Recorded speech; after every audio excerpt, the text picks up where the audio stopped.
Hi again. You can already see that using Excel for project management work is useful and easy.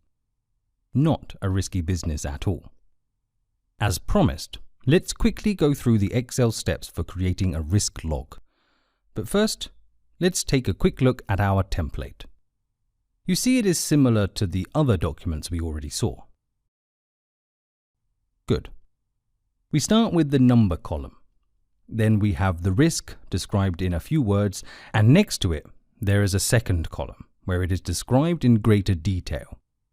This is another useful tip for more efficient management. You keep a short and simple title column and use a second field for all details, which you may need to read once or twice, but after that you will not refer to every time you open the document. This tip can be applied also to the general RAID log. Then we have the severity and the probability of occurrence. There are many ways how to grade these two characteristics. It can be a percentage, 0 to 100, especially in the case of probability. If you go that way, however, make sure you have solid data and a professional statistician or data scientist to advise you on these numbers. If you are analyzing the risk of an earthquake destroying $1 billion construction project, you don't want to get these numbers wrong. Different options are also available for severity. For example, this can be measured in dollar amounts to estimate the damage on the company's revenue or profit that the risk can generate.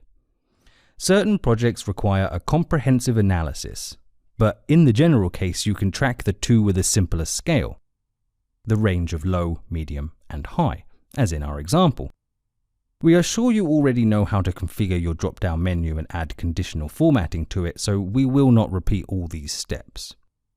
Finally, in the last column, we have the contingency and mitigation actions. This can be a free text column where you describe your plan of how to prepare for the risk and limit the danger, and then how to contain it once it manifests.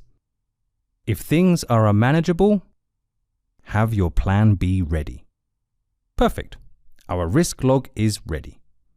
So there we have it. Our RAID log document or documentation is created.